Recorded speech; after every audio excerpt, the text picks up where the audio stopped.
It's a brand new season. And with every brand new season, there are always a couple of changes, which finds itself up in the offing. Reigning champion deciding to take a holiday from sim racing. You get drivers in and around looking to try and make their first impact on the championship. But here at Road America, Elkhart Lake, Wisconsin, this is sim racing. This, of course, ladies and gentlemen, is brilliant action for the third season of the eFormula series, and everything is all about to change. Welcome to the party with the Esports Broadcasting Network as we are live for you at this wonderful, wonderful track. I'm Jake Sperry. I'm joined alongside by Frank Marchese here to bring all of the coverage and action to you. Just a handful of minutes away we are from the qualifying that will be going through. That will be 15 minutes worth of action to keep in mind. But it's nice to see here, Frank, as we take our first challenge of the season here at Road America. Some old faces, some new faces, and as far as practice goes, some different names up at the top. Yeah, absolutely. Matt Quinn has put in a great time at a 48.6. Vasiliev, one of the newcomers into the series, is right up there as well. Manuel Domingo is kind of sitting in the middle right now. Paul Ilbrink, we know what he does during the practice session. He never shows his cards in the practice session. It is very nice to see a little bit of a change of pace up here at the top. Yeah, and that change of pace could be very, very crucial. New teams, new drivers, all looking for the same big result, and that is a championship at the end of the season. So it'll be a tough-fought battle that we will see going throughout the runnings that we've got going forward. But don't count your chickens out just yet. This is still going to be an incredible battleground that we'll be seeing things right now. Of course, we've seen a couple of those teams which are brand new coming in, but you still have to look around and ask yourself a couple of questions here. For example, who do you feel is going to be up there at the top? Who could potentially make those big challenges forward? And of course, where do you start? But the only champion left right now in this field, eyes on number 16, a little bit down at the moment in practice at this moment in time here, Frank. But Paul Ilbrink is probably now the yardstick at this stage. Yeah, he would have to be the heavy favorite coming into this season. Now, as we mentioned right at the top, there are a lot of drivers who are new to this series that we have not seen before that maybe can give Ilbrink that challenge that Lubomir Moric was able to give him last year. Also, we're looking at guys such as I Am Keeman, who had great runs last year, picking up a win at Long Beach as well, to see if he could show up at a more consistent pace, that he could possibly be a contender for this championship. And also Manuel Domingo, the horrible start that he had to the season last year with just self-inflicted mistakes, thinking back to Watkins Glen especially, he could be a definite contender for this championship. But I would have to agree with you, Ilbrink is the odds-on favorite right now. But as we all know, odds can very much change when it comes to racing action here on ESPN. There is so much that goes on throughout the week. You definitely want to jump on in and check out as much as you possibly can around here right now. And of course, a lot of people here in chat having a little bit of fun. It seems like we got a little bit of love for the number 24, a little bit down the order at the moment. Esteban Guadarrama out there in what is going to be that 24 machine, hoping for some good running, but practice, at least at this point, comes to a close with Pavel Vasiliev on top of things with a 48.4 in the Atomic Sim Racing outfit, which is doing exactly what it needs to do at this moment in time. But a lot of people hold cards to their chest. They're now going to have to be aggressive through 15 minutes of qualifying to get exactly here, Frank, what they want, which is pole position. Exactly right. And again, as I had mentioned, Ilbrink never shows his hand during the qualifying session. Domingo is willing to show it a little bit more, as you see a big line of cars now funneling out onto the racetrack. And the one who was second quickest, was quickest for a long time in that practice session, but second quickest at the end, Matt Quinn, the first driver out. He certainly is, and he wants to try and put the first time on the board, set the tempo for racing here at Elkhart Lake, and really a track which you can say is a little bit different from all the rest. It doesn't have a quote-unquote hairpin on this track at all. It's very fast, it's very flowing, it's got a very high top speed. There's a reason why IndyCar has loved going here in the past, because this is the sort of track you go at and say, well, if you want to put your best foot forward, how good's your aero package? Absolutely, and we saw that last season. Not just a big accident coming up to the kink, which we're getting to in a moment, as we watch Paul Ilbrink circulate this racetrack. But also, we did see that come into effect last season, where was it your aero setup or was it a downforce straight line speed setup that you were looking for to win the race? And I believe, if I remember right, it was the aero. Pardon me, not the aero, the straight line speed setup that ended up winning the race.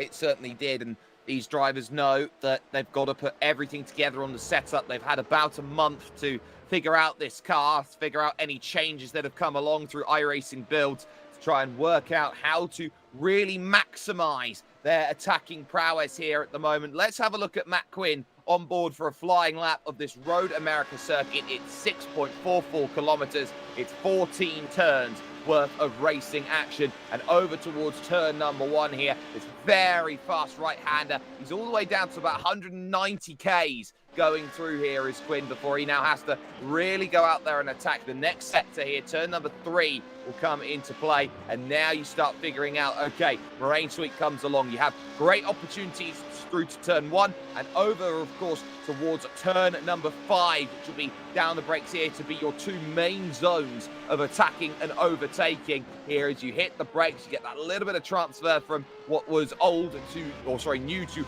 older style pavement, but now you hit the next section of road. You can just see how much this track has been worn out through the corners. Yeah, absolutely. And you're following that number 22 on the track map that we have up on your screen right now. Downhill, heavy braking zone into a 90-degree left, possibly it's a straight 90-degree left. And then one of the more famous corners around this racetrack, the carousel. A long right-hander. Have to be playing with the throttle the entire time you go through that corner here. The kink, probably one of the faster corners on the circuit. Take that just perfectly, clip the apex, come out, get a good exit for another long straightaway, then down into a heavy braking zone. Another right-hander, long right-hander, and a big lock up there. This kink, this corner here, very difficult. It's uphill, blind exit, and then into another very interesting corner, the last one, because this is a corner where if you want speed, you do have to kind of brake while you're turning. That is not easy to do, especially in these cars. Right up the hill and to the start-finish line, and that is a lap around this 6.4 kilometer circuit. It's definitely not a quick lap time there. That was a 52 flat. Ilbrink to the top then on a 48.6. Danny Herkstra goes second then on a 48.8. Reasons to be excited about that time. Mark Ponick jumping up into third, but there could be a few shocks in the offing, because it's Pavel Vasiliev who has gone to the top. The number 11 Club UK&I has got it right up there in position number 1. Every reason to be happy about that, and that is a real statement of intent. First race of the season. Yep, and that's what we were just talking about. These are new guys that we have not seen yet in this series, so we assume that Ilbrink is going to be the man to beat, but Vasiliev, fast in practice, puts it right back up to the top here in qualifying, at least in the early stages. At least in the early stages. These are the first laps that are coming in. Sebastian Sienko goes to tonight, but I Am Keeman in the Stelton Pool car moves to position 1. That is a 48.130. Now, he set no times in practice. He really kept everything back to the chest, but that certainly worked out in spades for I Am Keeman. He has got exactly what he has wanted here, and that is pole, at least for the time being. Yeah, and David Guild was on a flyer as well, set purple times in sectors 1, 3, and 5. Really lost it in sectors 3 and 6.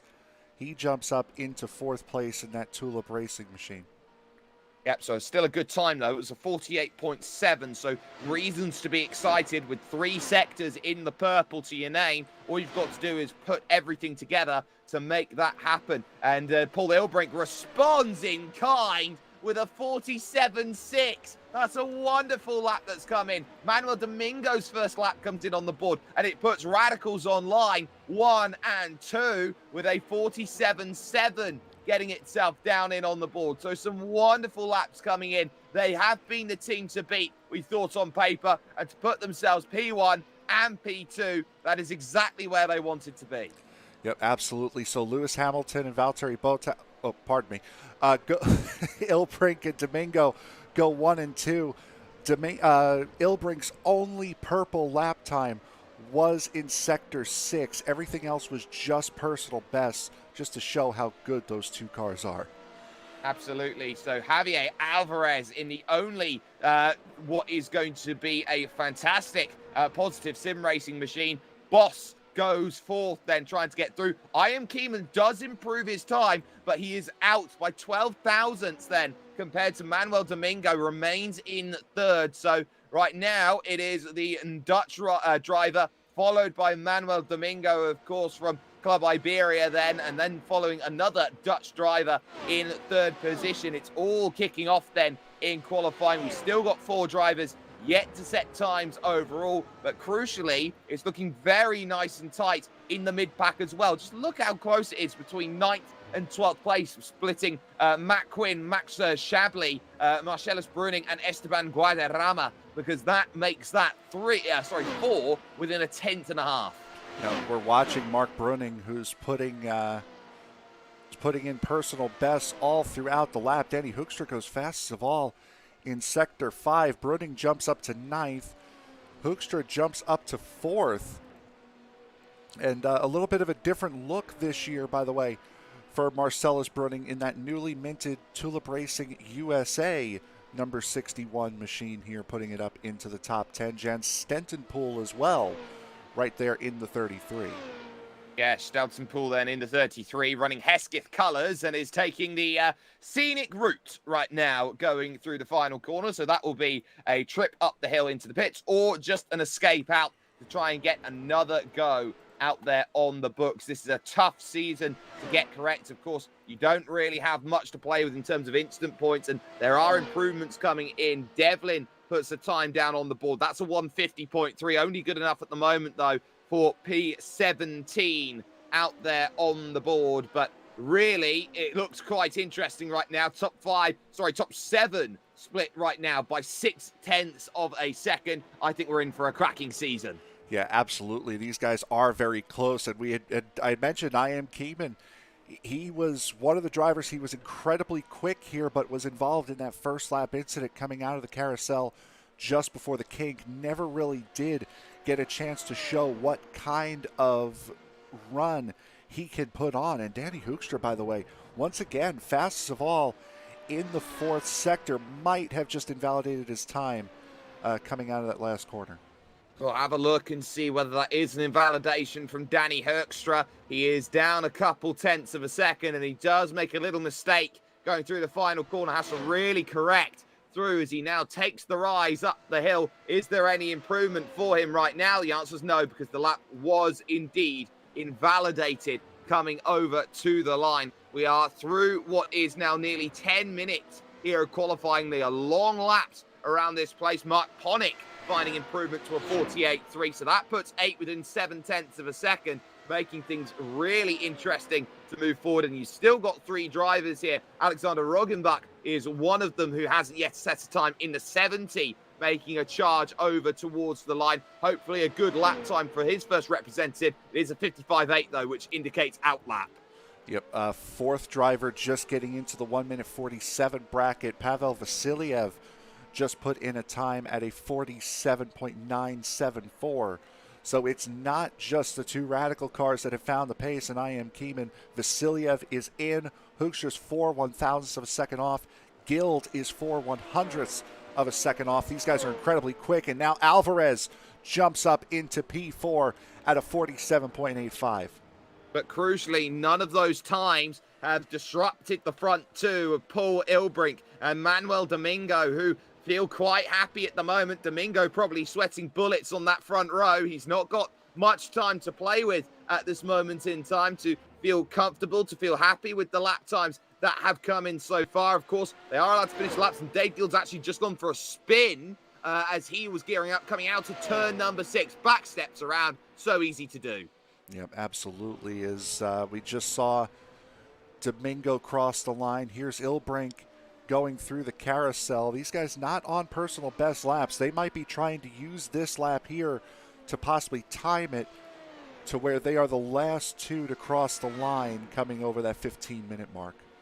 That's going to be crucial. Whoever's last on track might get an advantage. Track temp, 30 degrees at the moment. In sim time coming up to 4 p.m. So it's going to start hitting that cycle soon where the track will ever so slightly start cooling off as racing continues. So they have that in the back pocket to look at and focus on at this moment in time. So they'll keep that in mind as they race on. It could be a case of troubles. Bruning decides he's going to go straight on after turn number 3. He'll pull it back into the pits, but now everybody is trying to work out where you need to be. Domingo goes off the road now, coming out of the hurry down section, so he's pushing a little bit too hard. And well, who can blame you when you've got 3 drivers behind 4, 5 drivers there who are all within a quarter of a second of you?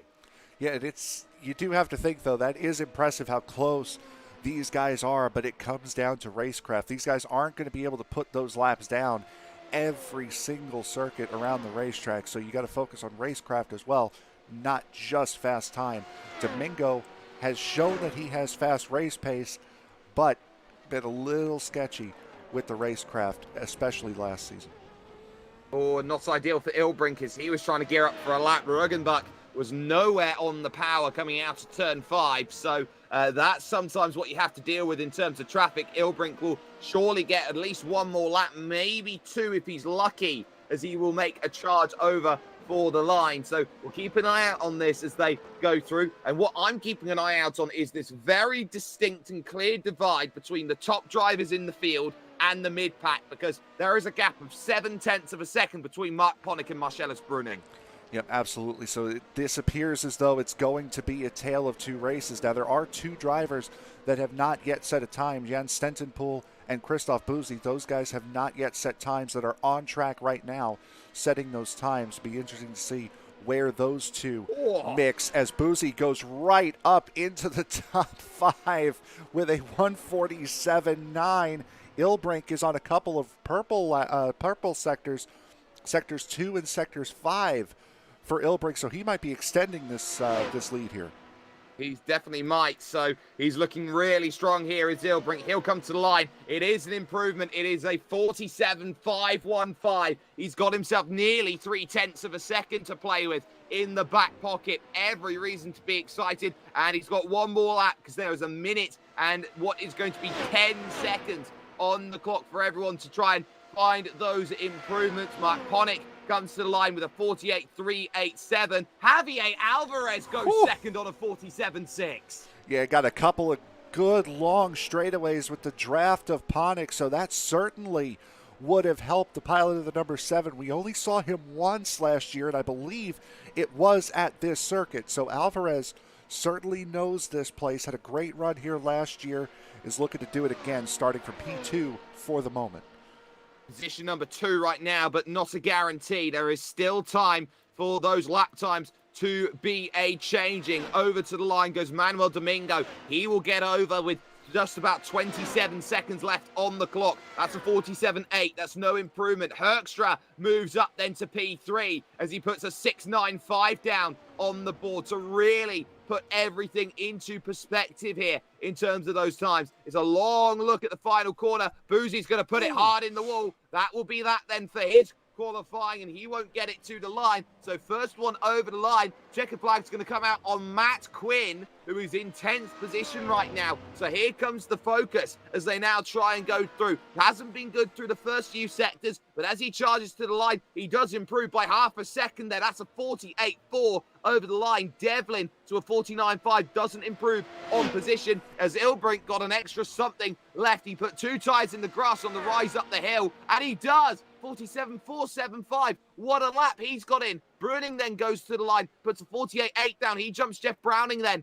into that 12th position. Ruggenbach, who's down at the bottom, puts a 52.4 on the board. He puts himself in not the best position in the world then for this one. Ponic then needs to find 0.3 of a second if he's to improve. He only found 2, though, as he could get through. Alvarez can't do anything. Guild can't do anything. You've still got Domingo out there. Guadarrama is out there as well. Those are the only 2 drivers who can maybe now influence anything that is going on in this qualifying session. The number 9, will he be able to spoil the party of Alvarez and Hoekstra, who are now 2nd and 3rd at this moment in time? It's down to Domingo as he comes through the final corner here. Turn 14, nice and neat through that section. You cannot fault him for the way that he is charged forward. And here comes the lap. Is this exactly what he's needing? He's only got 1 green sector to his name, and it's a 6-4-1. It's good enough for a lockout on the front row. Exactly what was needed as they go through. Guadarrama puts a 48-8 down, which is good enough for 11th, and that is everybody over the line here. So qualifying will stack up as follows. Paul Ilbrink will take the pole position then with a 1:47.475 and did so by just about almost 0.2 of a second over Manuel Domingo. It was Javier Alvarez then who will start in 3rd for Positive Sim Racing, with Danny Hoekstra there in 4th, and I am Keeman alongside Christoph Bouzy 5th and 6th. Good debut as well for Pavel Vasiliev. He will start then from position number 7 on the grid, with 8th going to Dave Guild. Mark Ponic and Matt Quinn make up the top 10. Yeah, we're going to be looking through here just a moment. Don't have the ability to put the graphic up yet. But Esteban Guadarrama and Marcellus Bruning will make up row number 6. Row 7 will go to Jeff Browning and Max Shabley. Row 8 to Javier De La Fuente and Leonardo Maz. Row number 9 will see Jan Stentenpool and Martin Devlin. Sebastian Sienko and Jean-Michel Gagnon will sit in row number 10, and Alex Rugenbuck will make up the 21st and final position here, as now we'll get the grid up on your screen.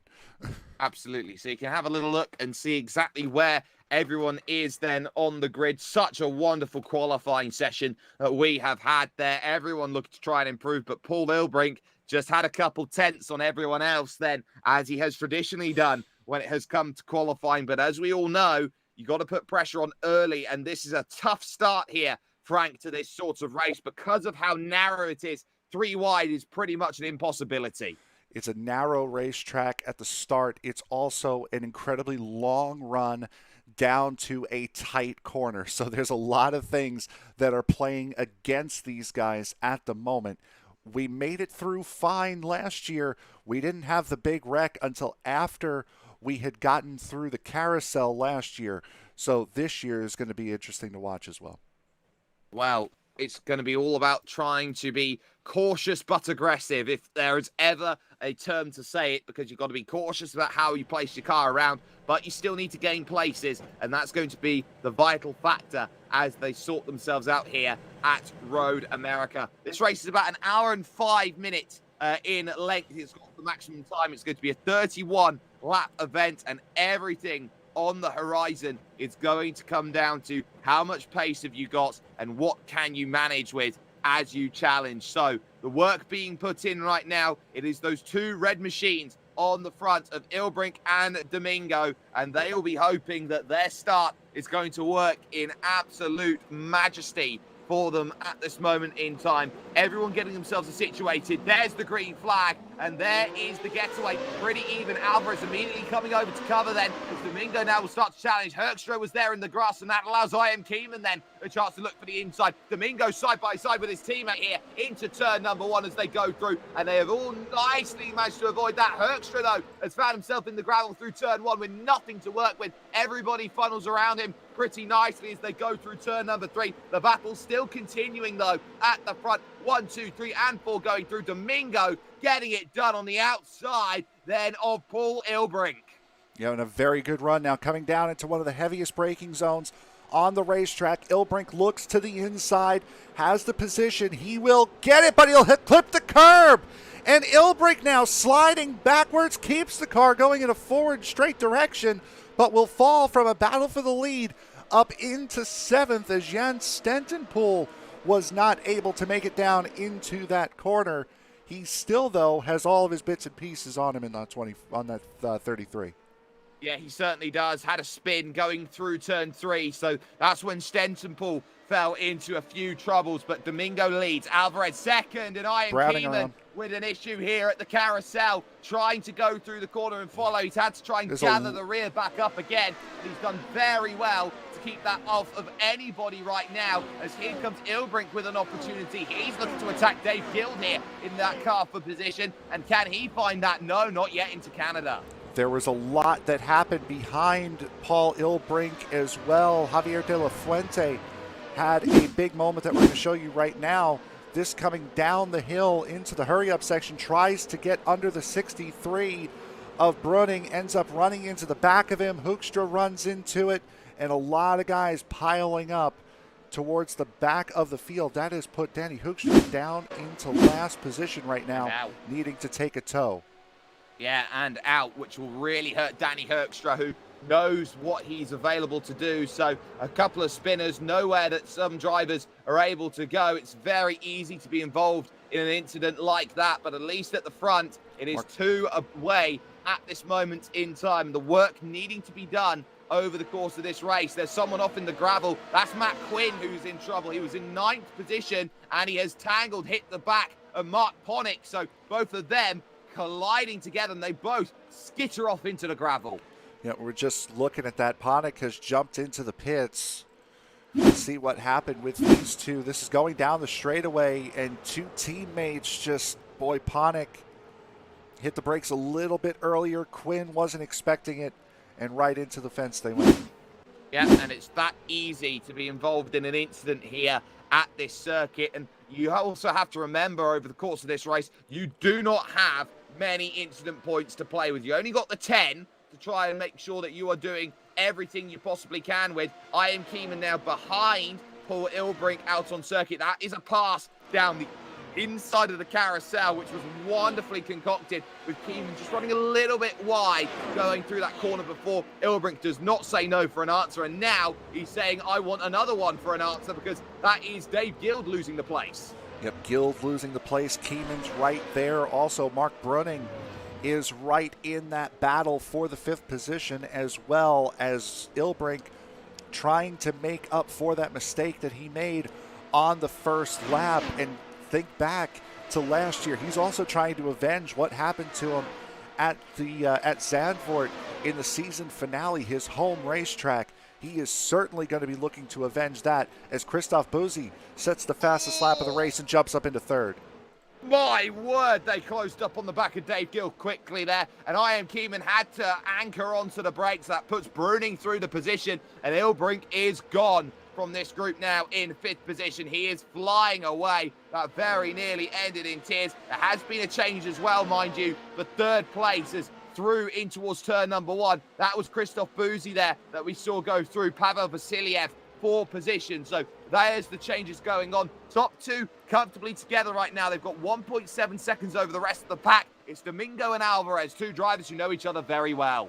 Yep, they certainly do. And for Domingo, this is, as I had mentioned, this is trying to get back to that sense of normalcy. Had a lot of great runs, but unfortunately, when it came down to pit stop time, had a lot of issues trying to just maintain. Once he got behind, he started to make mistakes. The best way to not make mistakes when you're behind is to get out front. Certainly is. In terms of retirements that we've had so far in this race, Danny Hoekstra is out, as is Mark Ponick, both of whom have retired from this race. Everyone else still going out of the pits is Sebastian Sienko, who has had to go and make a stop. So he is the first driver to go through. I am Keeman diving down the inside then of Dave Guild. So that's another one Dave Guild gets effectively freight trained on. He is really not liking things off of the start of this race, Frank, because he is dropping back and struggling. Yeah, absolutely. And Guild put such a good time down in the qualifying session. And while you were talking about that, we saw a replay of what happened between Javier De La Fuente and Matt Quinn. De La Fuente doing essentially the same thing that Ilbrink did.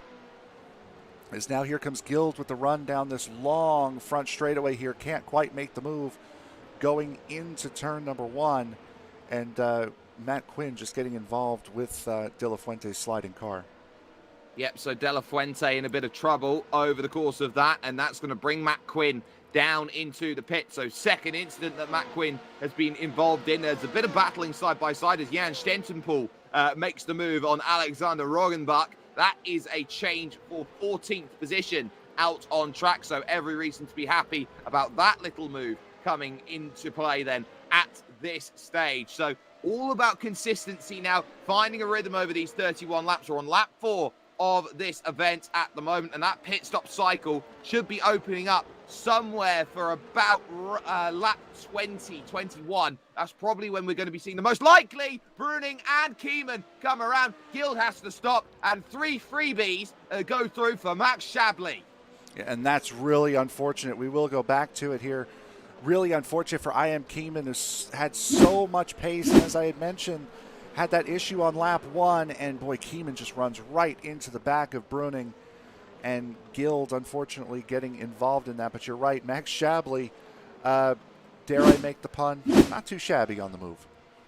Not too shabby at all from Shabley. He has got himself moving forward as they go through a bit of side-by-side as Dave Guild then gets back through on Esteban Guadarrama as they go through. So here's the issue there. Bruning a little bit slow through the corner, trying to recover the car slightly on the rears, and Keeman, who was not expecting it, just completely goes straight into the back. He wasn't alert enough through that situation, and that's why you get 3 drivers in a little bit of trouble out there at this moment in time. Domingo still leads, Alvarez in second, and then you got third and fourth, Buzi and Vasiliev at this moment in time. 3-car scrap now as Bruning and Keeman are going to take it 3 wide here on the front stretch with Jean-Michel Gagnon, and this is not going to end well. Tyre-to-tyre contact there was going through. Oh, there they go. The second bit, and they're both in the wall again. Yeah, that one was hard, and that one was netcode. You could see perfectly from the angle that we had, and Bruning up and over on his lid. Well, I guess the equivalent to a lid, as boy, that got incredibly testy. Saw them make the contact going into the corner, and you could see there, that's clear netcode. Really nothing you could do beyond that.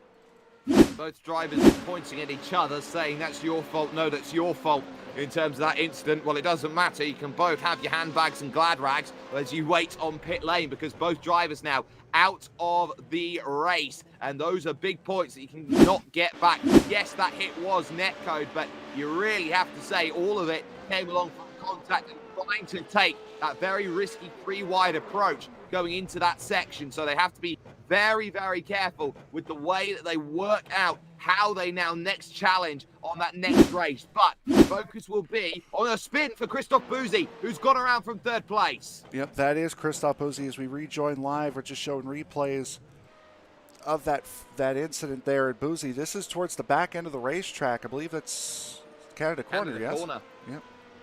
Yep. Just like that. Pushes through, rear end was unsettled and bouncing there, so effectively compression locked the rear axle then, and not much you can do from that in the camel car. It's going to stay behind, and now even further back. Ilbrink moves up to 4th. Ilbrink did a very good job of getting around that as well. Decided to go around the left side of Buzi's sliding car and didn't have a lot of room to make that move and just barely kissed the grass on his way around.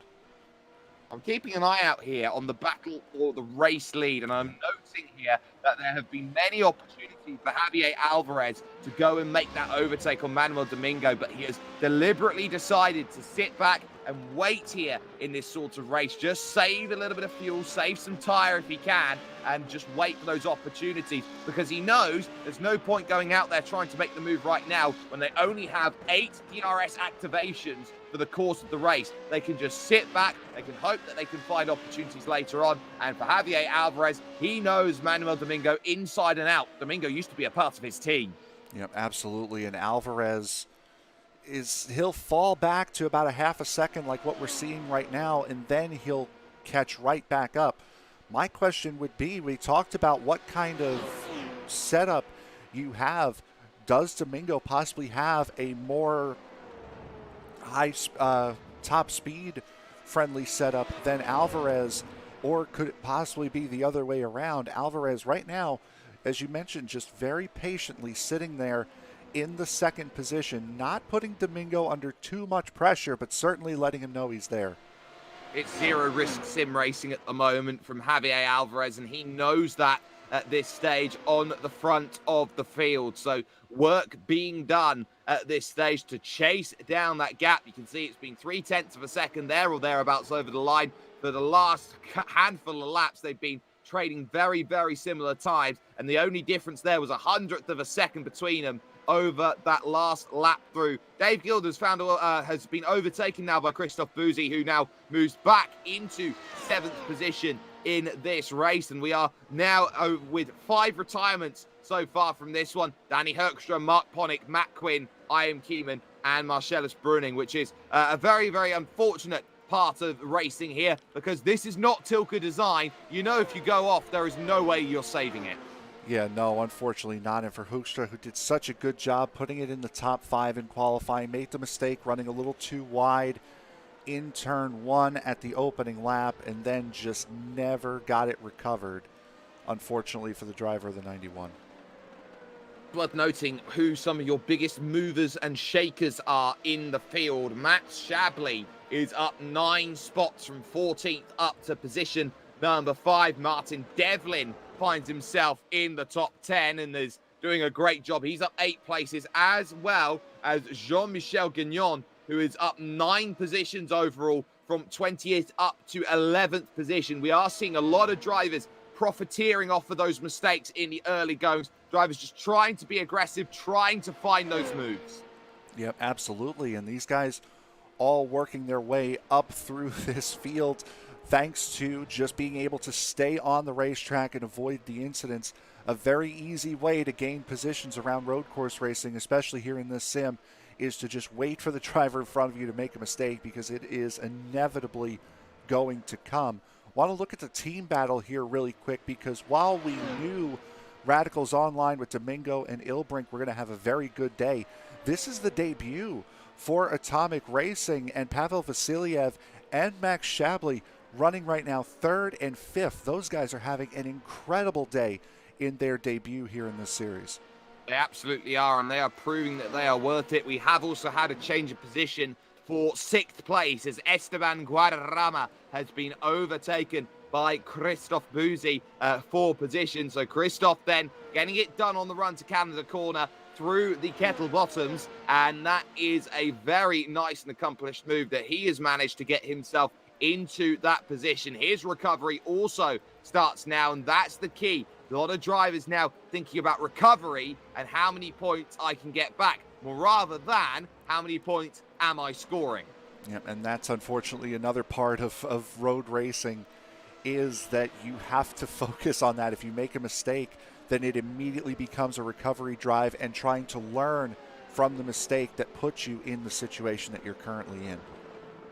Good battle going on here a little bit further down. This is for 8th and 9th as Dave Guild and Leonardo Fabian fight for position right now. Fabian is up 7 places so far in this race. He started in P16. He is up into 9th position, and they'll be going on to the 9th lap soon. Great drive through the kink. That will immediately put him on the outside, which will turn to the inside coming up. And you know what? He is going to get that done before they even reach the braking zone, because that was a very well-accomplished overtake. Yeah, that might have been Guild also letting him have it just a little bit as Manuel Domingo puts down the fastest lap of the race. Alvarez just 1/10 off.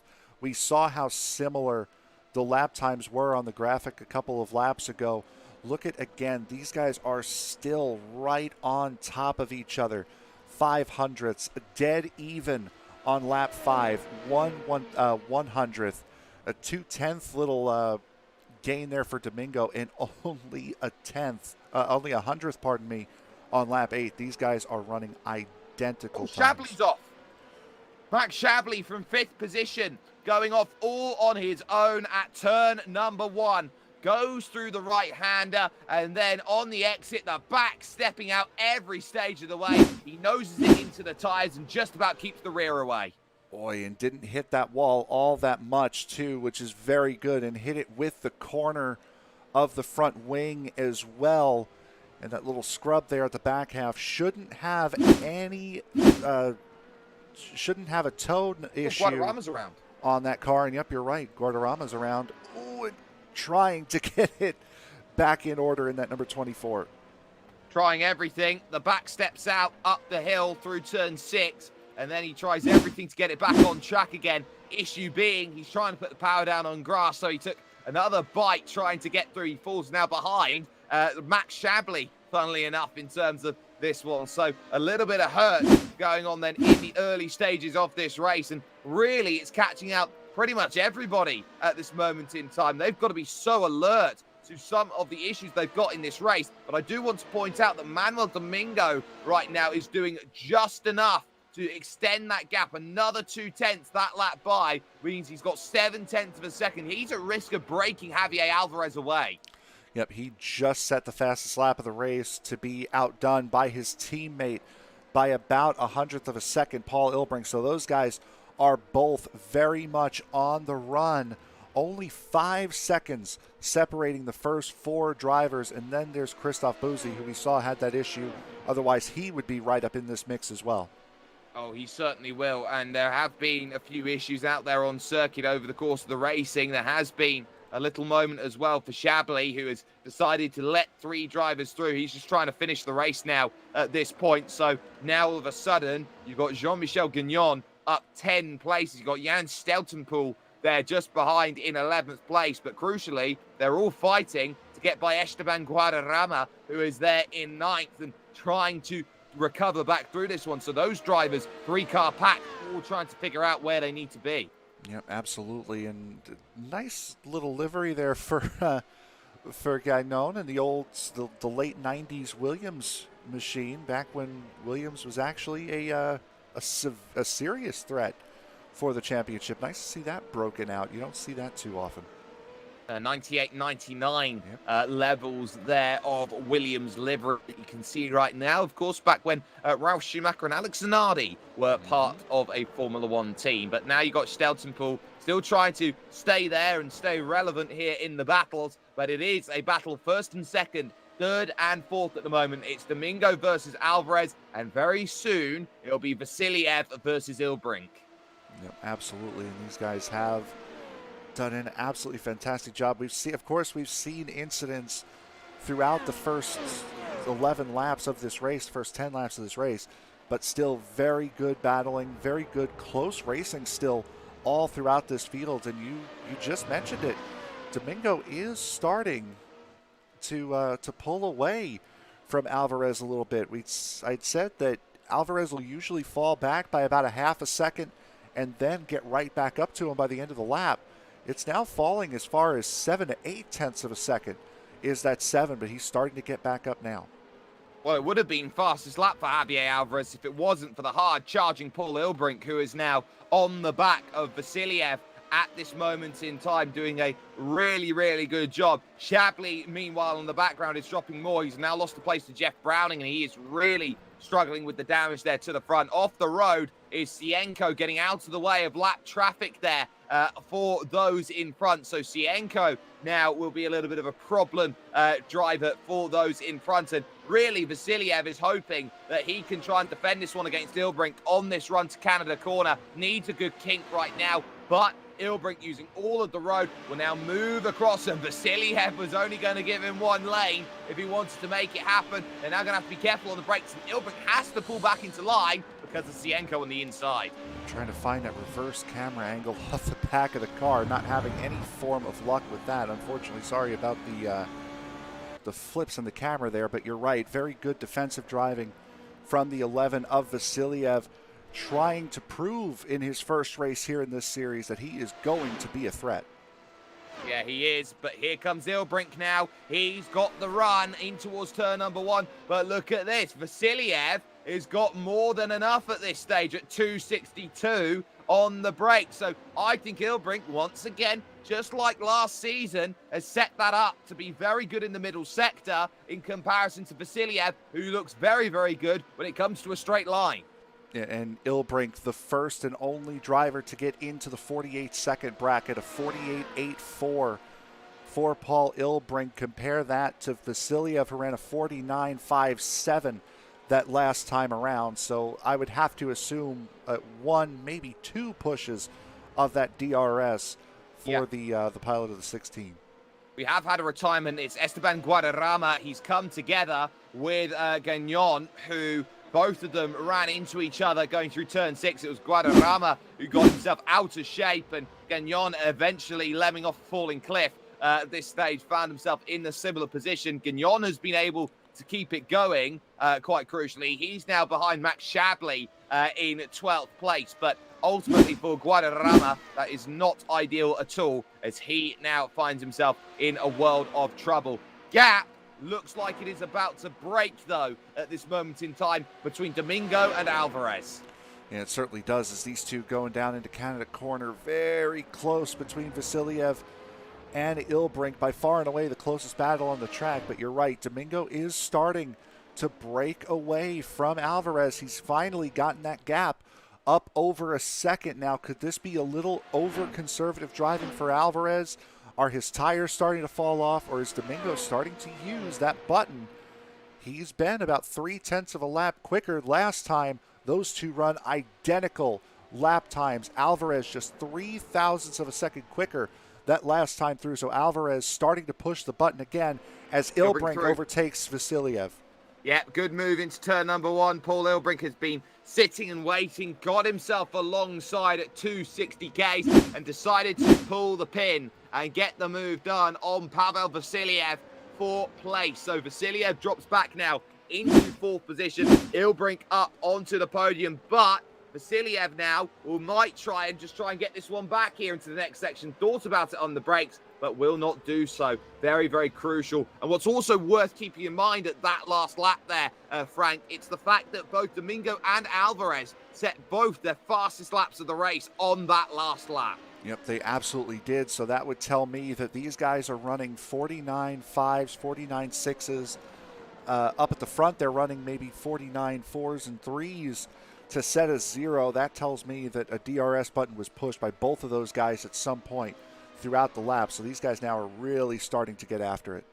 They certainly are. Battle also on for 7th and 8th position. Martin Devlin has really profiteered. He's up 11 places at this point in time here on the 13th lap of 31. And what is more crucial than that right now is that Leonardo Fabian will want to try and get through ASA and P. And both of these drivers are chasing down Dave Guild at over a second a lap. Yeah, absolutely. And Devlin, you're right. The big... Oh, no, and Devlin's off! And hard into the wall coming out of the carousel.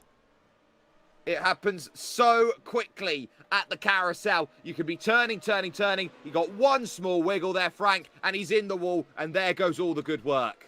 Yeah, you're right. I was just about to say he's the biggest positive mover of this race, and just, I mean, we saw it happen last year as well, but Devlin, his look and just... Yep, just one little snap, just powered down a little too hard, too quick. Right on board with him here as we watch it. Boy, just as he got to that curb and around he went. And that's a really hard hit. It's a hard hit, and it's one that's going to really hurt his drive forward. We had that little look of it, of course, and it's so easy to just fall away at this moment and make that small mistake. Racing still on 1st and 2nd, 3rd and 4th. Vasiliev really closing back now and attacking Ilbrink down the inside. Oh, they come together. 3rd and 4th, Ilbrink and Vasiliev. That move was never on for Pavel Vasiliev, and now he'll have to surely give that place back, will he? He doesn't, and that's going to bring Sienko now in the middle of all of this. Yeah, and again, Sienko not for position. Sienko a lap down in 15th. But that's, boy, that's a little rough, as, yeah, he is going to give the position back now. Or it looks as though he was, and he is now going to give that position back.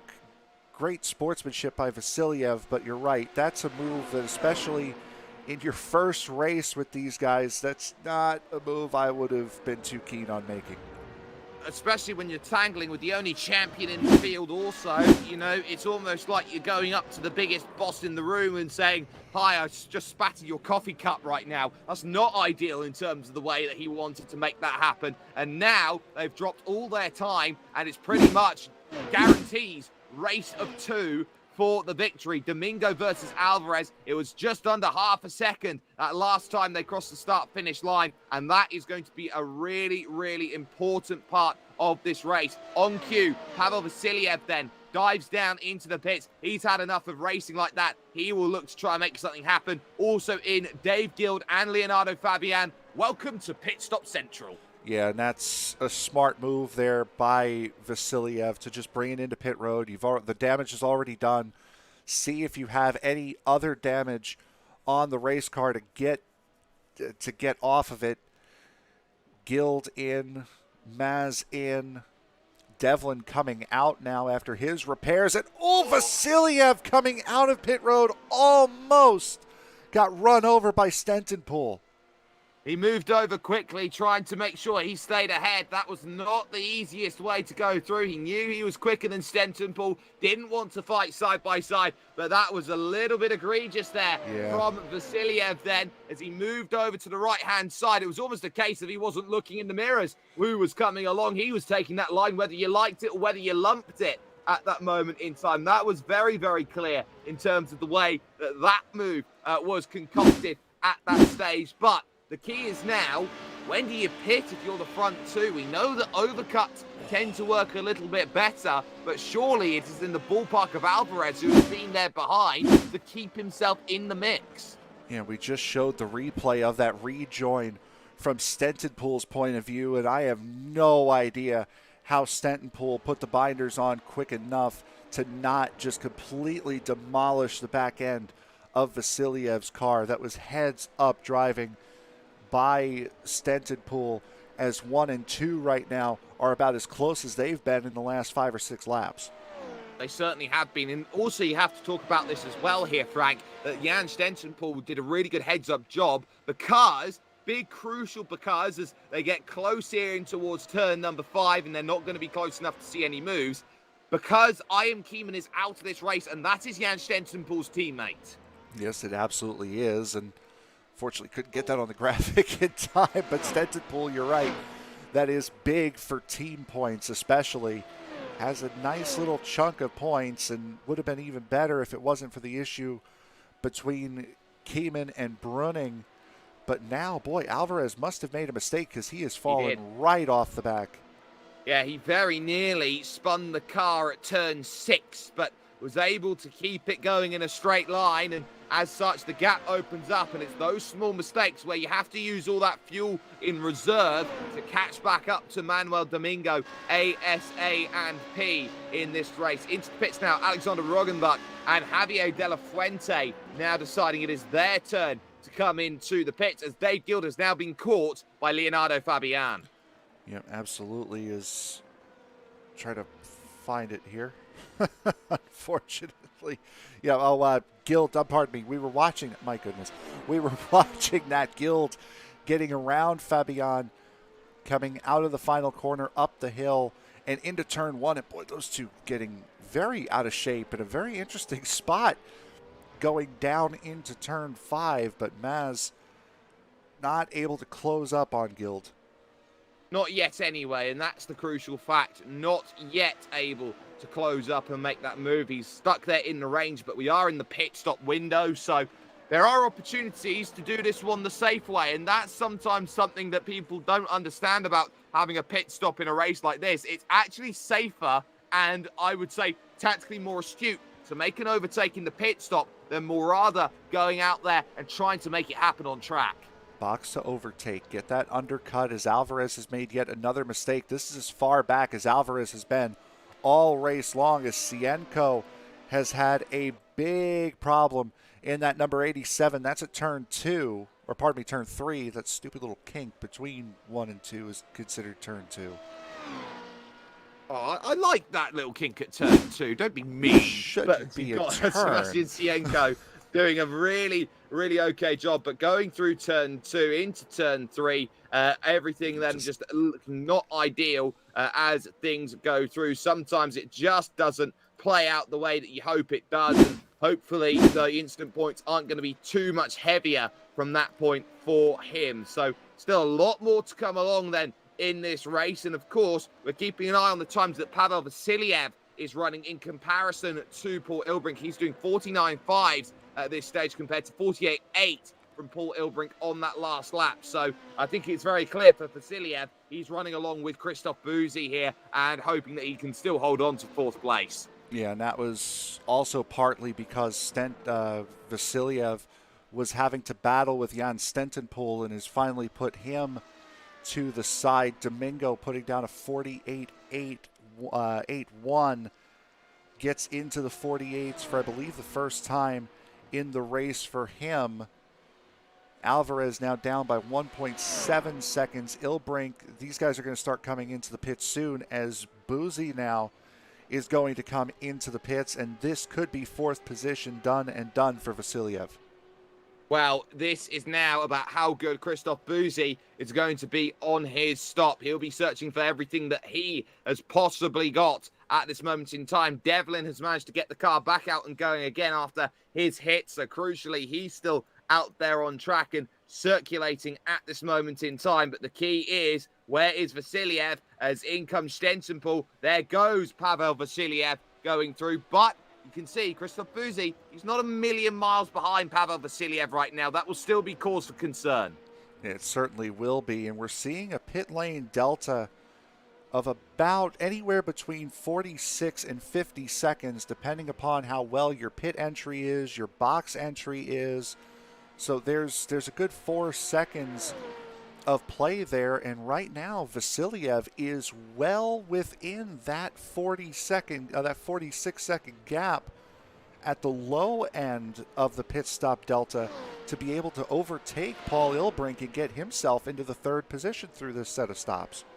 But Ilbrink had a 150.5 on that last lap. That was the reason why he was given that license to go forward and make it happen. I think it was just a mistake going through Canada corner where he got himself a big wiggle going off of the exit of the turn, which is why that he was maybe struggling. So Ilbrink now decides he needs to bite the bullet and come into the pits, and Manuel Domingo has followed, and crucially staying out is Alvarez, and he's just seen Jeff Browning go a lap down and find himself pretty much in the wall over at turn 3. Yep, so both Radicals cars in pit road. Very interesting line, almost a straight out line for Domingo coming out of the box. We'll see what Ilbrink can do getting in as he sees his teammate go. Again, 2 separate boxes, not the same as it would be in Formula 1. So it's not a double stack issue, but this Ilbrink more straight on in his box. We'll see where Vasiliev is. Doesn't look like he's going to be close enough. No, He'll be within a couple of seconds, but he will not jump the way I thought he would. Ilbrink 45.9 seconds from pit in to pit out. Very, very accomplished stop then. That made that one happen from Paul Ilbrink. So he retains the 3rd position at the moment in this race. And the real question now is how good of a stop can Javier Alvarez get as he is on his 19th lap of his stint at this moment in time. There's a battle going on behind him for position. This is between Jeff Browning, who's had a mistake this lap, and Jean-Michel Gagnon, who wants to try and go through here at Canada Corner, is going to go through at Canada Corner, and that puts him up into what is effectively net 9th place. Trying to show the pit lane time, but unfortunately the graphics not working for me right now as Alvarez comes into pit road for his stop. So we'll see now how far behind Domingo he is going to be. We'll throw that track map back up one more time. You're going to be looking for the number 9, the red number 9 button there, up all the way at the far right of your screen. And see where he comes out in relation to that number 7 button down at the bottom, just getting passed by the 17 right now. Alvarez still yet to get himself in the box. It's only 72 Ks, and he will have himself that third to last box. He's already just hit it, and there is Domingo now coming down the front stretch. This is going to be close. He crosses the line right now, and where is Alvarez in comparison? He's just getting going now, but there is going to go Domingo, and that's going to hurt. But crucially, he's kept himself in a margin where he can see the carrot on the stick. He's gotten a lot closer, too. That's another big thing. He gained a lot on that in-lap. We'll see if hopefully the graphic works right now, but you can see, no, it's not working still.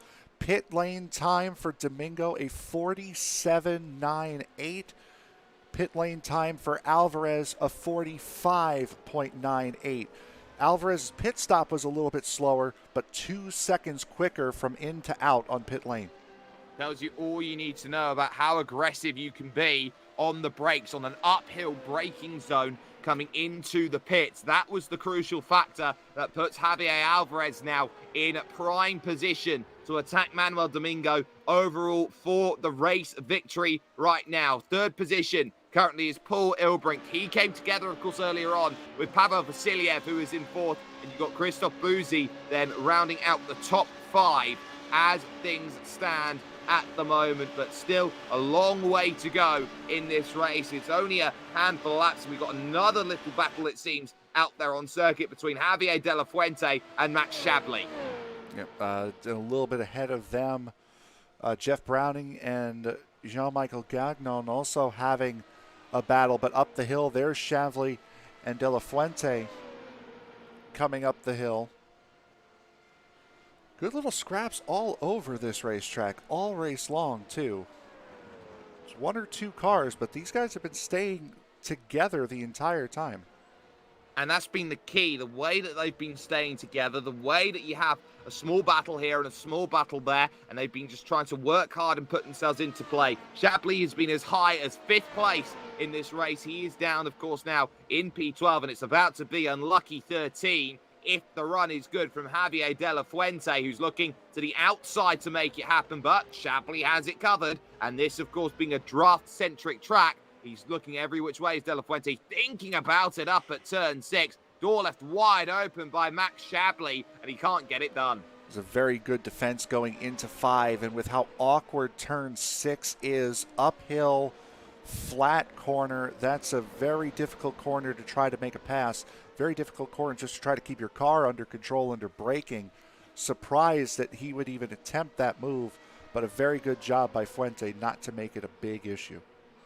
Now, it's very easy to try and scare the opponent there at turn 6. It's that sort of corner which gives you that sort of license to go out there and to attack that section of road. And I'm sure that Javier De La Fuente will be hoping to pick up that extra position. They're not a million miles away from Alexander Rugenbach, by the way, who is there in 11th place at this moment in time. So they've still got work to do. A number of retirements so far in this race. We've lost Danny Herkstrom, Mark Ponick, Matt Quinn, Ian Keeman, Marcellus Bruning, and Esteban Guadarrama out from this race. That's 6 retirements, 2 drivers a lap down circulating at this moment, and everyone just trying to keep themselves on the island, so to speak. Yeah, absolutely is.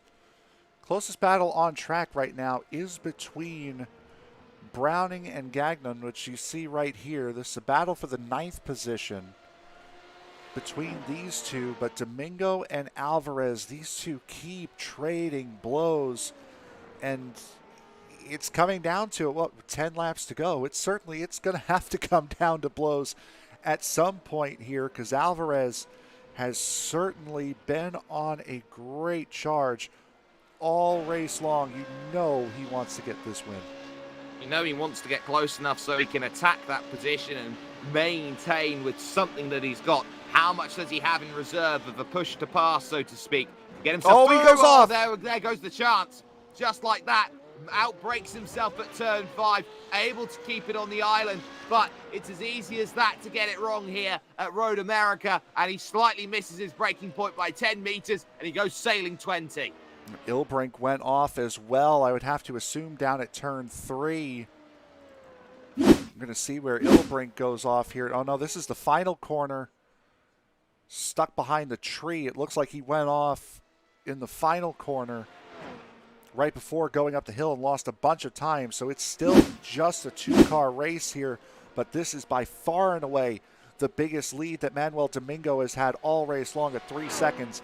Now we're going to see, was Alvarez just trying to maintain a gap, or was that all that Positive Sim Racing number 7 had? Well, that's going to be crucial here because Alvarez is going to have to try and close down that gap, but this has been really about staying in a range, and Manuel Domingo has been given license to try and maintain a margin as they try and find a way forward in this one. They're down to just 9 laps remaining here in this one here as they start the 23rd of 31 laps, and crucially for Javier Alvarez, the gap is 3.3 seconds, and there's not much he can do to try and bring that back. He's got to be very, very hopeful that this race is going to play out into hands. Worth noting that Alexander Roggenbach has just lost 2 positions over the course of the last 2 laps because he has been overtaken just now by one Mr. Javier De La Fuente, and he decided, you know what? Very scary pass from Max Shapley, who went around the outside of the King. Yeah, we'll take a look at it here. As you said, here comes Shapley in the 72. Has a lot of speed. And boy, that almost bit him as he was trying to get as much draft as he possibly could on Roggenbach.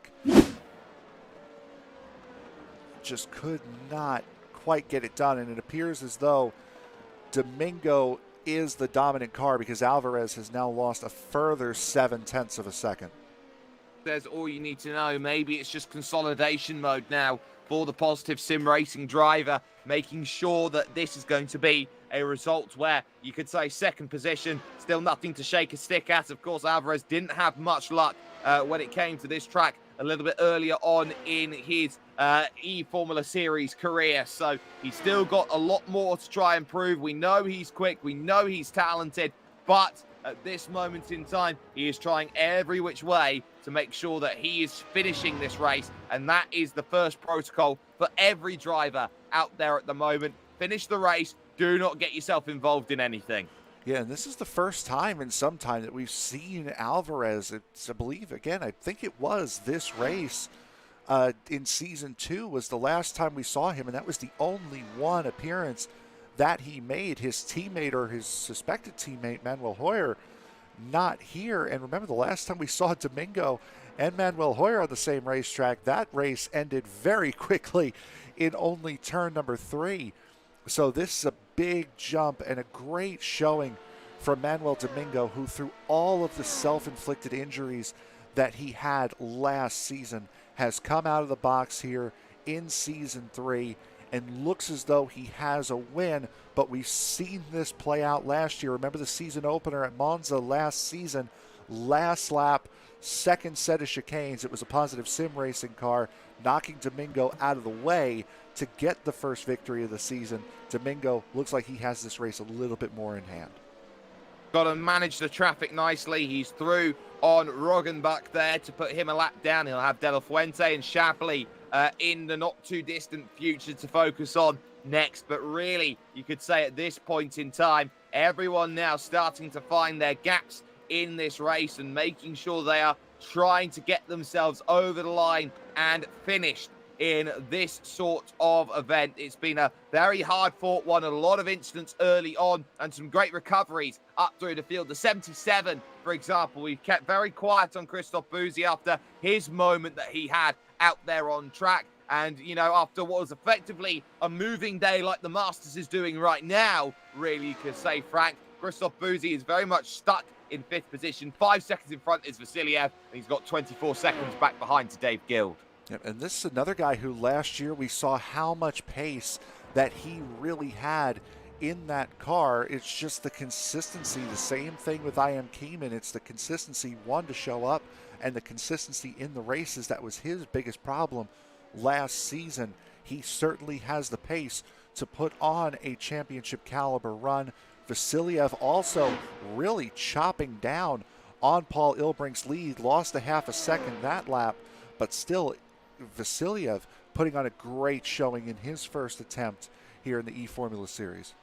He is. He's just lost that half a second straight back again, though, so that gap remains at around 5 seconds at this point in time. So 5 seconds for Pavel Vasiliev. Either way, as he looks at it, he knows he's just got to stay calm and make sure he doesn't do anything foolish. And he's got a very strong 4th place. And that's even despite that very, very aggressive move he tried to pull, of course, on Paul Ilbrink earlier on in the race, which did not work. He did get that place back, but crucially, what it did is it took them out of any hope of picking up a race victory. Without those 10 seconds, they'd be right there with Alvarez and Domingo. Absolutely, and we just saw it again. That was it was a very ambitious move, to say the very least, from Vasiliev, and again, the sportsman thing to do, which was to give that position back. And that is really what cost him all the time that he had, because Vasiliev and Ilbrink were battling for quite a bit before that. And then after Vasiliev decided to come into the pits on that lap, Ilbrink, able to recover and pit about 4 laps later, has done a great job, as we would have expected him to do in that number 16.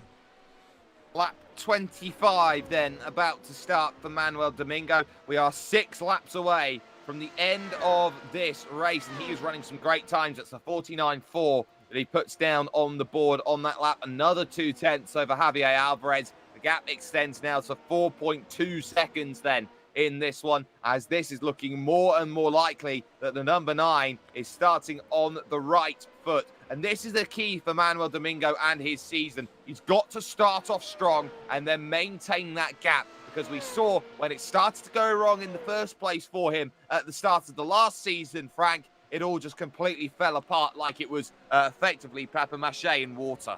Yep, Monza, we just went over the issue at Monza. Spinning on pit exit at Watkins Glen last season twice. Countless of other issues of just trying to get, making a little mistake, and then it just compiling into bigger mistakes. This was one of those places where that happened last year, out on the very first lap of the season finale in season 2 at Zandvoort.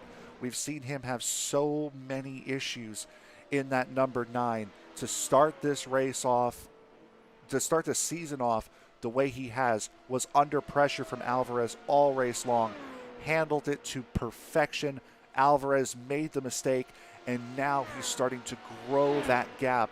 This has been the dream perfect start for Domingo, and you're right, Browning around. Yeah, he's just about able to keep it out of the wall.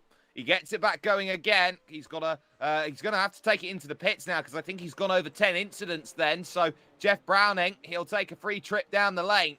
That's not exactly what he was hoping for at this moment in time, and he knows it at this stage. And Jean-Michel Gagnon has crashed out of the race as well. So that's not good for Jean. He had a moment coming through turn number 5 down the hill, went for a spin, and I think he's put it in the wall with that spin on top of that as well. And yes, he did, and that pretty much ends his race dead in its tracks. There's a lot of incidents on that lap. You were showing the incident with Gagnon there.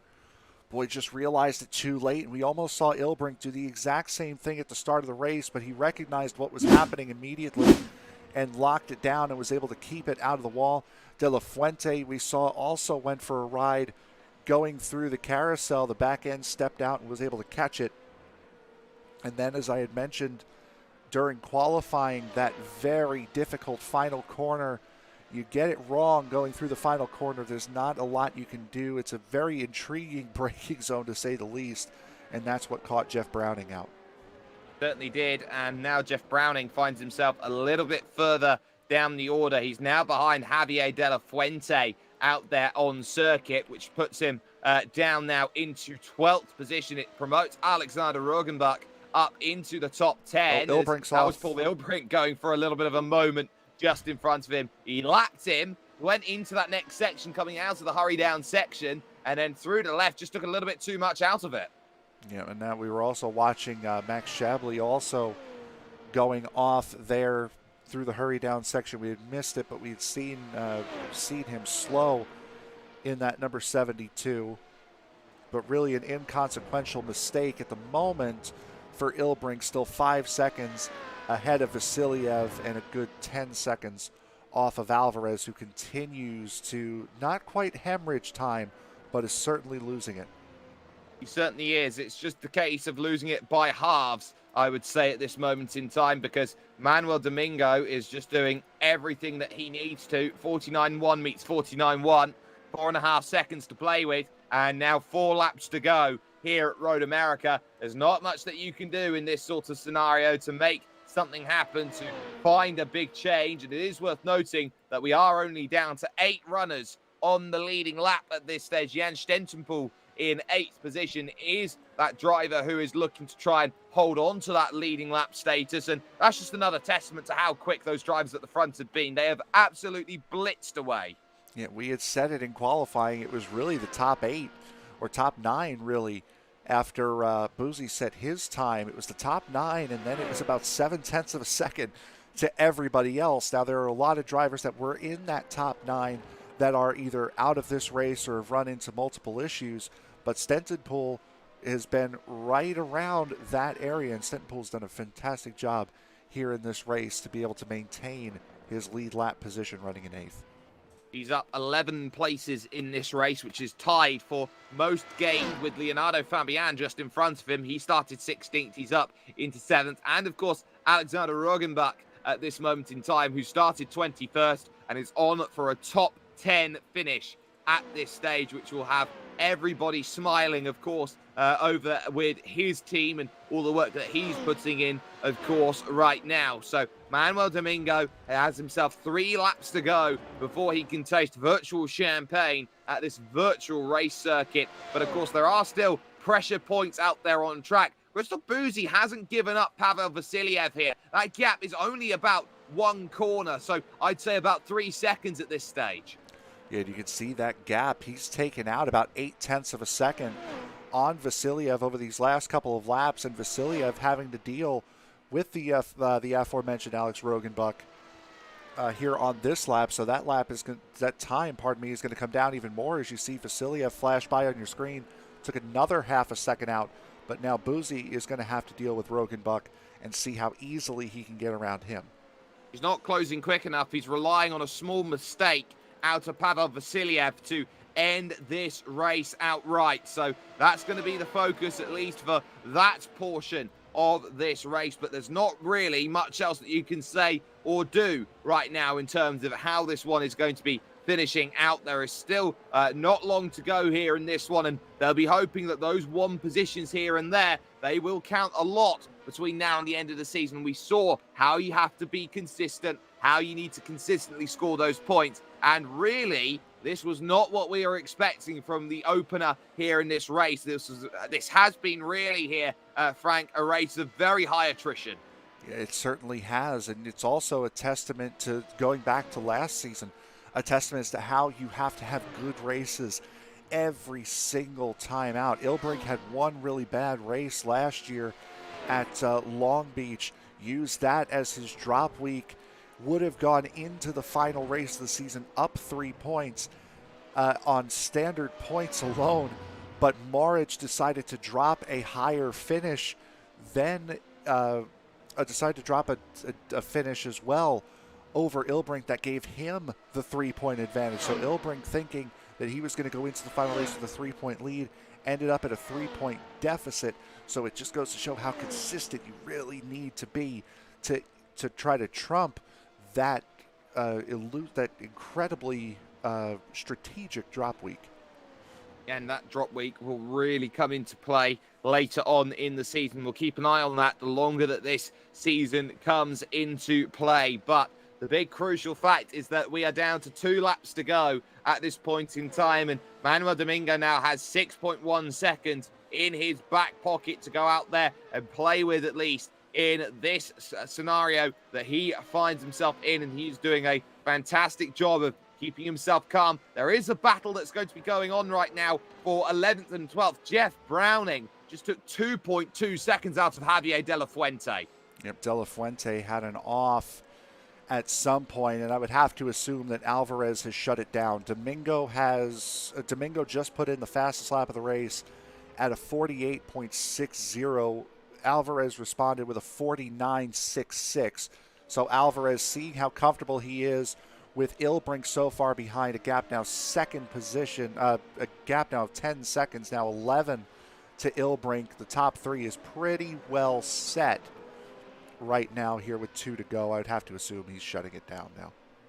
Definitely looks that way at this moment in time, but there are no guarantees. The final lap will be coming up then Stentonpool's for done. Domingo, and Stentonpool is in the pit, and that's not good at all for Jan, and that was coming through the final. In fact, it was before that he lost the front wing. So there's a big issue. It's coming through the carousel right on the exit then. Jan Stentonpool grabs grass, and a couple of laps from home, he finds himself in trouble. He's in the pits, and now he'll drop the lap. At that point, surely you just coast it around for 1, maybe 2 laps and get yourself through. You won't get penalised by the iRacing system for that then, as what will be the final lap of the race starts for everybody. Ilbrink has struggled on this lap as well. He's dropped 4 seconds all of a sudden, and that brings the gap way back. He's had a moment somewhere on circuit, and I'm trying to find that as well as he went on through, and it didn't look like much at all for Paul Ilbrink. So he really struggling then to get that one home, because it didn't look like he did anything out of the quote-unquote ordinary over the course of that last lap. So maybe, just maybe, he's got fuel woes coming to this final lap, which will bring Pavel Vasiliev back into play. There are no such worries for Manuel Domingo in front, but Ilbrink right now, look at the gap. It is closing here from Pavel Vasiliev. He is trying to get that gap inside 1 second if he can and try and attack late. And at the moment, I think he may just be okay. Final few corners will come along then for Manuel Domingo, who has done everything that he has needed to do and a little bit more here in this race. Started P2. His teammate made a mistake on lap 1. Gave him the race lead. He has been hounded and harassed by his former team boss, Javier Alvarez, all race long. But when Alvarez made the one small mistake, my goodness, did he drive away. What a return to form for Manuel Domingo, who takes Road America in his back pocket as he will take the event outright. And Ilbrink has now fallen behind Vasiliev. I think he is going to be about to fall behind Christoph Bouzy as well if he is not too careful. We will go back and see what happened to Paul Ilbrink through the final corner. He will come along, and does he have anything on the exit? Nope, there is nothing left in the tank, which means he's got to try and climb it up that very tough hill to make sure he gets it home, and he will just about make it in what will be P5, and those are very big points that Paul Ilbrink cannot afford to be losing then on a strategy that did not work when he was under what was very much there, Frank, zero duress through the second stint. Yeah, absolutely, and that's unfortunate for Ilbrink. And I thought with how quick Vasiliev was able to catch up to him that it was a fuel issue, and then you took the words right out of my mouth on that finish. But yeah, that's heartbreaking for Ilbrink, and not the start that he wanted to the season, especially with the way his season ended at Zandvoort last year. Would have really wanted a win, or at least a podium finish, and it slips away on the final lap. But you're right, his teammate Manuel Domingo did absolutely everything that you could possibly ask for and came away with a beautiful win. Let's get official classified results then up on screen for you. Manuel Domingo in the number 9 Radicals Online car, winning in 57 minutes and 6 seconds, and did so by a margin of 9 seconds in the end over Javier Alvarez, who dialed it on back going over to the end of that race. It's a debut podium for Pavel Vasiliev, so he's got every reason to be very excited with that after an overtake on the final lap. Christoph Bouzy jumping up then into 4th place as Paul Ilbrink ran out of fuel on the last lap and dropped himself down into 5th place overall. Dave Guild, a quiet 6th place here today. He gained 2 places and didn't have the net pace to really challenge anyone, but just tried to bring it home, which was good enough for today, with Leonardo Fabian, the last finish on the leading lap, in 7th position overall. Max Shadley had himself his moments, but still 8th place, up 6 places. And the biggest gainer in the field today was Alexander Roggenbach, who started it in 21st position, but kept it clean, kept it out of trouble, and got 9th position for a reward. Jeff Browning would round out the top 10 moving forward, and then a little bit further down, Javier De La Fuente in P11, Sebastian Sienko there in 12th, 2 laps down and classified as out effectively was Jan Steltenpool, who maybe if he'd have kept it going and kept it just driving around with those 4 laps that you are allowed with the orange and black meatball flag, he may have got more than 13th position. Martin Devlin, 2 laps down after his spin, 14th position today. And then we hit the retirement. Jean-Michel Gagnon, of course, late on. Esteban Guadarrama then in trouble with Marcellus Brunning and I.M. Keeman making themselves the best of friends, I think is the right way to put it, after today, 17th and 18th, with Matt Quinn, Mark Ponick and Danny Herkstra failing to make the checkered flag as well here today. Well, Frank, that puts us into a position now where we get to have a nice little chat with a couple of drivers here and there. And first and foremost, I think you have found a driver who can be very happy with the result that he's had today. Yeah, it's going to be our one and only interview here tonight. Unfortunately, it's going to be our 3rd place finisher here tonight, Pavel Vasiliev. You had a very good run all race long here today, especially for your first showing in the series. Then it was that big move going into the hurry down section that unfortunately did not work out. What was going through your mind on that move with Ilbrink? Hi guys, can you hear me okay? Yep, we got you. Yeah, so basically I saw Paul made a mistake, slight mistake, previous turn. So I thought I had a run. And yeah, just my competitive nature got the best of me, and I tried the move, not really thinking much at the time, and unfortunately locked up. So really sorry to Paul. Going through that final lap there, did you have an inkling that he was having fuel issues, like he didn't have enough fuel in the car? You caught him at a great rate of knots the couple of laps prior, and then that last lap it appeared as though he ran out. Did you have any sense that he may have underfueled the car? I didn't know what was going on exactly, but I saw I was catching a few laps before, and then he kind of I saw him picking up the pace. But then the last 2 laps, I really saw that something was wrong. He was slowing down, so I guess he probably underfueled the car or maybe made a mistake and damaged the wing or something like that. So, yeah, I thought I'm just gonna keep my pace, try to catch him, and yeah, it worked out well in the end. It certainly did, getting a podium on debut here in the series. Now, 2 weeks' time, we stay in the United States. We're going to a track that we don't usually see featured in many league schedules. We go to VIR, Virginia International Raceway, a very difficult, very technical racetrack. What are your thoughts going into VIR in 2 weeks' time? If I'm honest, I don't even own the track, so it's gonna be a challenge for sure. But hey, we've got 2 weeks, so I'm gonna practice hard for it. All right. Anybody you want to give a shout out to before we let you go here today? Yeah, for sure. I'd like to give a shout out to my teammate Max and my girlfriend Hima. She was she was really enthusiastic in watching your broadcast. So we're very, very glad to hear it. Congratulations, series debutant Pavel Vasiliev, coming home with a podium here today. Congratulations, bud. Thanks, you guys. Thanks, guys. User was moved well, out with of that your point then in contention there, Vasiliev very happy with that podium. It's at this point that we bring all of our action then over I think we have Alvarez. I didn't see him before. Oh, yes, He's we here do. now. He's just jumped up then into position. So I think we can maybe User have this was moved to your opportunity to channel. have a little conversation. Javier, P2 then today. Every reason to be happy there for Positive Sim Racing, but really a race where you had to put pressure on. Of course, you're a former driver in Manuel Domingo. You put the pressure on, but ultimately he did not buckle, he did not bend. No, yeah. Thank you. Hi, everybody. Yes, Manu has today a strong pace. And I was even using DRS because he was super fast.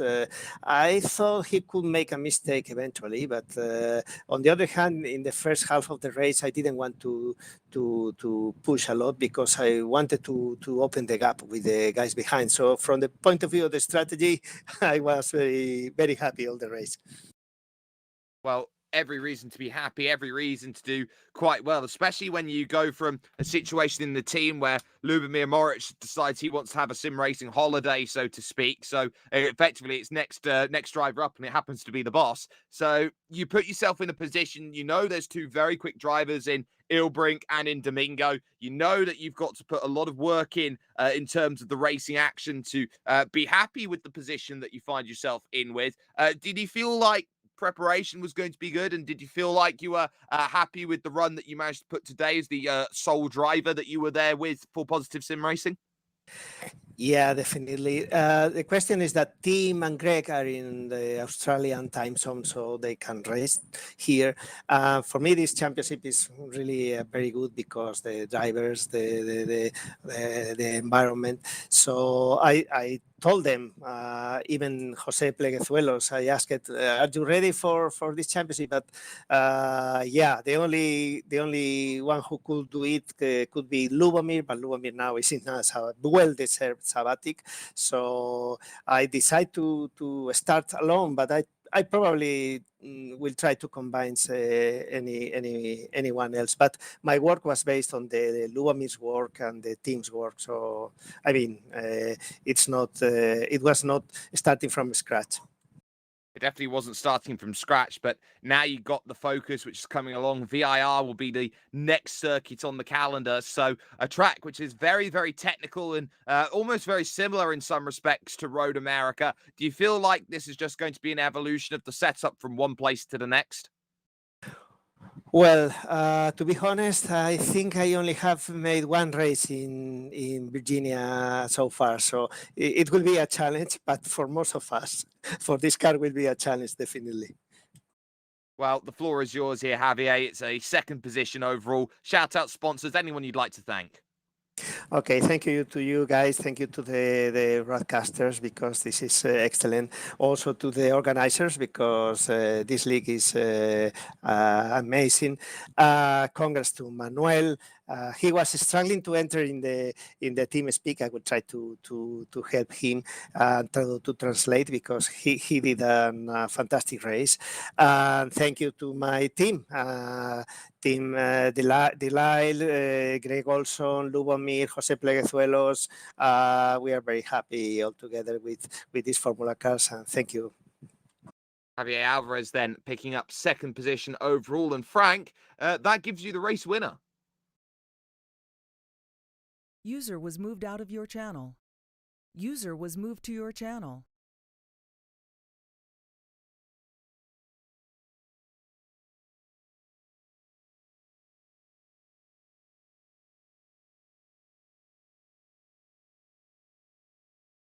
Yeah.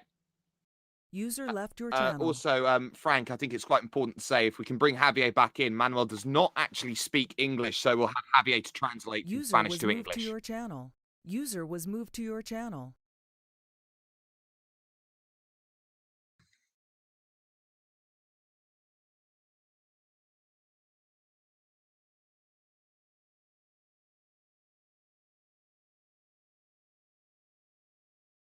Manuel dice que un empiece de temporada perfecto y que aprovechaste el error de Paul y que solo yo pude seguirte. Sí, bueno, la verdad es que hice una buena salida y conseguí mantener bien el paralelo, conseguí pasarle y luego, pues bueno, intentar mantener un ritmo constante sin cometer errores y la verdad es que bien, muy contento por mi primera victoria este año. Yeah, he says that he's very happy for his first victory. He did a perfect start, was able to be side by side with Paul, and after taking the first position, he only tried to make to keep a good constant pace and finish the race. It certainly did, and this is a lot better a start to your season this year as compared to last season. How good of a step forward do you think this was to eliminating the mistakes from last year and just getting a brand new focus on season 3? Ya, Manu, dicen que este ha sido realmente un inicio de temporada mucho mejor que la temporada pasada y que cómo te ves de concentrado para evitar los errores que tuviste la temporada pasada de aquí a final de temporada. Bueno, la verdad es que sí, bueno, voy a intentar dar lo máximo, no cometer errores. La verdad es que el año pasado me faltó un poquito de entrenamiento y por eso sucedieron estos errores, aparte que tuve que por trabajo dejar de competir en varios grandes premios. Y bueno, este año vamos a ver, el próximo Gran Premio en Virginia, sintiéndolo mucho, no voy a poder participar ya que me toca trabajar ese Gran Premio, o sea que dejaré que los compañeros disfruten del Gran Premio de Virginia. Yeah, Manu says that last year he struggled to find time to prepare some races, and so it was a bit of lack of preparation sometimes. But in other occasions he also missed some races because his job. And unfortunately, he announces that he will have to miss the Virginia, the next race, because he has to work this the next day. But he expects not to miss more races during the season. So with him missing VIR, I'm trying to get this this schedule up here. The next race that we're expecting to see him at will be the Brazilian Grand Prix at Interlagos. A great race there last year. It's a classic racetrack. If he's going to make it there, what are we expecting to see going into the Brazilian race on May 8th? Manu, ¿qué esperas entonces en el siguiente, en Brasil? ¿Vas a ir a por todas? Bueno, por supuesto que vamos a intentar ganar, como siempre intentamos en cada gran premio que competimos. Luego otra cosa es que tengamos suerte, o por ejemplo el año pasado que me ha comentado que también cometí errores. Sí que es verdad que cometí algún error y también es verdad que por culpa de algún doblado también me penalizaron un poquito en alguna carrera, pero bueno, sí, intentaremos dar lo mejor y intentaremos ganar, claro. Yeah, he says that he will try to win again as always, but he admits that last year he had some mistakes, sometimes with the back markers or lapping cars, and he will try to avoid those mistakes and trying to get the victory in Interlagos. Absolutely, and we'd be very excited to see him there. Anybody you want to thank before we let you go and celebrate the season opening victory? ¿Alguien a quien quieras agradecer, Manu? Sí, bueno, sobre todo agradecer a todos los componentes de Fórmula Series, ¿no? Que todos los staff que hacen posible este Gran Premio, así como a a toda la gente que apoya esta fantástica retransmisión y este fantástico campeonato. Y así, por supuesto, felicitar a los dos compañeros, tanto Javier Álvarez como Paul Ilbrink, que es de mi compañero Radicals, que han conseguido un fantástico podio, y a todos los participantes también por su gran comportamiento en pista. Okay, I will try to remember. First of all, the people who is supporting the broadcast, all the people of eFormula Series staff working for this championship, also his teammate from Radicals Online, Paul Ilbrink, and myself, because I was also with him in the podium. I think I am not forgetting anybody. All right, so there is your opening race winner. Congratulations, Manuel, on a great start to the season. Felicidades, Manuel. Muchas gracias. Muchas gracias. Thank you very much.